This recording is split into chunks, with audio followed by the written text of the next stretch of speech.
അധ്യായം 4. സ്വർഗദർശനം. ഇതിനുശേഷം സ്വർഗത്തിലൊരു തുറന്ന വാതിൽ ഞാൻ കണ്ടു. കാഹളധ്വനി പോലെ ഞാൻ ആദ്യം കേട്ട സ്വരം എന്നോട് പറഞ്ഞു, ഇങ്ങോട്ട് കയറി വരൂ.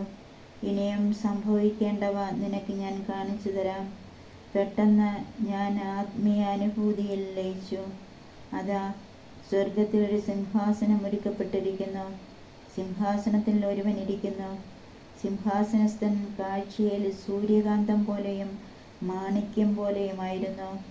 സിംഹാസനത്തിന് ചുറ്റും മരതകം പോലെയുള്ള ഒരു മഴവില്ലും കാണപ്പെട്ടു. ആ സിംഹാസനത്തിന് ചുറ്റും 24 സിംഹാസനങ്ങൾ. അവയിൽ ധവള വസ്ത്രധാരികളായ 24 ശ്രേഷ്ഠന്മാർ.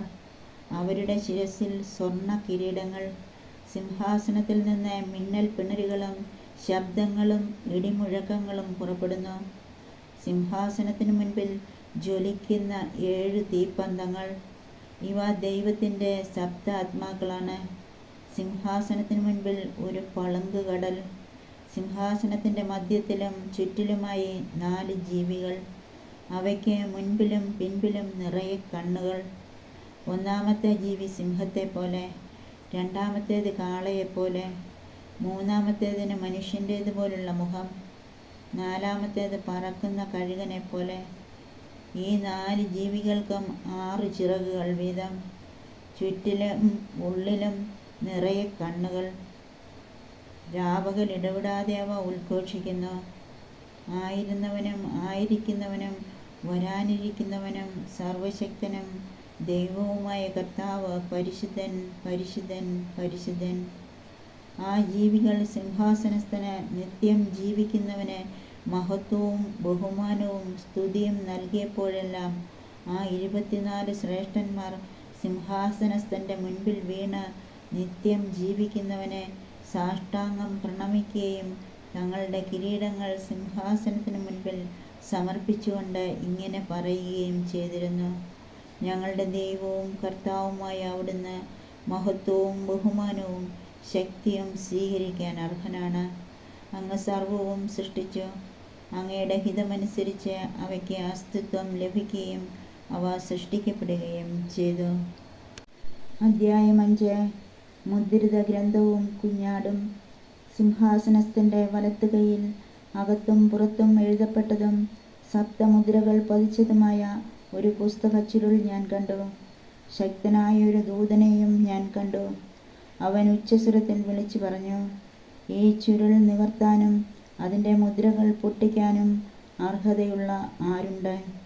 എന്നാൽ സ്വർഗത്തിലോ ഭൂമിയിലോ ഭൂമിക്കടിയിലോ ഉള്ള ആർക്കും ഈ ചുരുൾ നിവർക്കാനോ അതിലേക്ക് നോക്കാനോ കഴിഞ്ഞില്ല.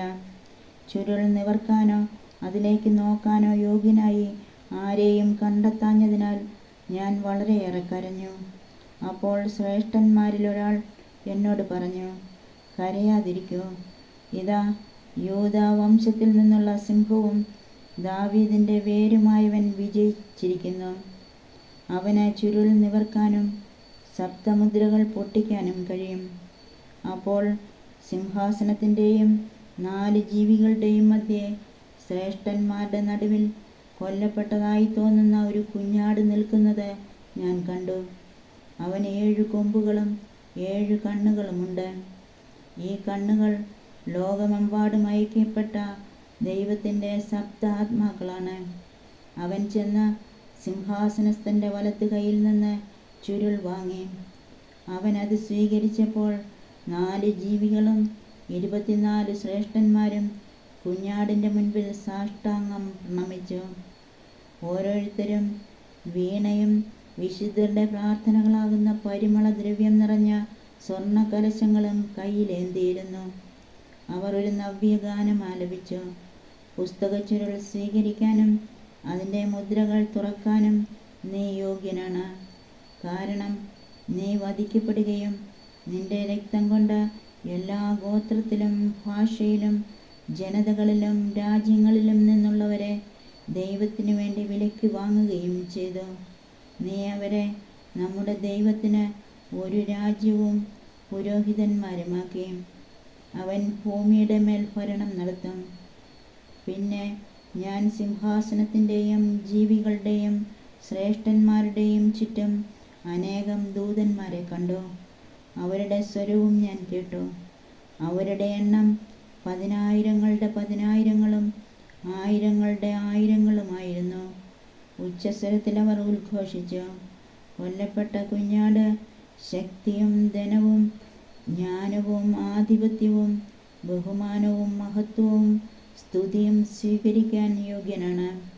സ്വർഗത്തിലും ഭൂമിയിലും ഭൂമിക്കടിയിലും സമുദ്രത്തിലുമുള്ള എല്ലാ സൃഷ്ടികളും ഇങ്ങനെ പറയുന്നത് ഞാൻ കേട്ടു, സിംഹാസനസ്ഥനും കുഞ്ഞാടിനും എന്നേക്കും സ്തുതിയും ബഹുമാനവും മഹത്വവും ആധിപത്യവും. 4 ജീവികളും ആമേൻ എന്ന് പ്രതിവചിച്ചു. ശ്രേഷ്ഠന്മാർ സാഷ്ടാംഗം വീണ് ആരാധിച്ചു. അധ്യായം 6. 6 മുദ്രകൾ തുറക്കുന്നു. കുഞ്ഞാട് ആ 7 മുദ്രകളിൽ ഒന്ന് തുറന്നപ്പോൾ ഞാൻ നോക്കി. ആ 4 ജീവികളിൽ ഒന്ന് ഇടിനാദം പോലെയുള്ള സ്വരത്തിൽ വരുക എന്ന് പറയുന്നത് ഞാൻ കേട്ടു. ഞാനൊരു വെള്ളക്കുതിരയെ കണ്ടു. അതിൻ്റെ പുറത്ത് വില്ലുമായി ഇരിക്കുന്ന ഒരുവൻ. അവന് ഒരു കിരീടം നൽകപ്പെട്ടു. വിജയത്തിൽ നിന്ന് വിജയത്തിലേക്ക് അവൻ ജൈത്രയാത്ര ആരംഭിച്ചു. അവൻ 2ാമത്തെ മുദ്ര തുറന്നപ്പോൾ 2ാമത്തെ ജീവി വരുക എന്ന് പറയുന്നത് ഞാൻ കേട്ടു. അപ്പോൾ തീക്കനലിൻ്റെ നിറമുള്ള മറ്റൊരു കുതിര കടന്നു വന്നു. മനുഷ്യർ പരസ്പരം ഹിംസിക്കുമാറ് ഭൂമിയിൽ നിന്ന് സമാധാനം എടുത്തു കളയാൻ കുതിരപ്പുറത്തിരുന്നവന് അധികാരം നൽകപ്പെട്ടു. അവനൊരു വലിയ ഖഡ്ഗവും കൊടുത്തു. അവൻ 3ാമത്തെ മുദ്ര തുറന്നപ്പോൾ വരുക എന്ന് 3ാമത്തെ ജീവി പറയുന്നത് ഞാൻ കേട്ടു. നോക്കിയപ്പോൾ ഇതാ ഒരു കറുത്ത കുതിര. അതിൻ്റെ പുറത്തിരിക്കുന്നവൻ്റെ കയ്യിൽ ഒരു ത്രാസ്. ആ 4 ജീവികളുടെ മധ്യത്തിൽ നിന്നുണ്ടായ ഒരു ശബ്ദം പോലെ ഞാൻ കേട്ടു, ഒരു ധനറായ്ക്ക് ഇടങ്ങഴി ഗോതമ്പ്, ഒരു ധനറായ്ക്ക് 3 ഇടങ്ങഴി ബാർലി. എണ്ണയും വീഞ്ഞും നശിപ്പിച്ചു കളയരുത്. അവൻ 4ാമത്തെ മുദ്ര തുറന്നപ്പോൾ വരുക എന്ന് 4ാമത്തെ ജീവി പറയുന്നത് ഞാൻ കേട്ടു. ഞാൻ നോക്കി, ഇതാ വിളറിയ ഒരു കുതിര. അതിൻ്റെ പുറത്തിരിക്കുന്നവന് മരണമെന്ന് പേര്. പാതാളം അവനെ പിന്തുടരുന്നു. വാളുകൊണ്ടും ക്ഷാമം കൊണ്ടും പകർച്ചവ്യാധി കൊണ്ടും ഭൂമിയിലെ വന്യമൃഗങ്ങളെക്കൊണ്ടും സംഹാരം നടത്താൻ ഭൂമിയുടെ 4/1 അവർക്ക് അധികാരം ലഭിച്ചു.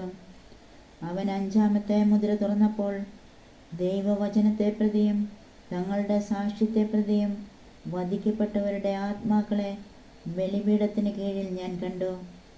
വലിയ സ്വരത്തിൽ അവർ ഇങ്ങനെ വിളിച്ചു പറഞ്ഞു, പരിശുദ്ധനും സത്യവാനുമായ നാഥ, ഭൂമിയിൽ വസിക്കുന്നവരുടെ മേൽ ന്യായവിധി നടത്തി ഞങ്ങളുടെ രക്തത്തിന് പ്രതികാരം ചെയ്യാൻ അങ്ങ് എത്രത്തോളം വൈകും?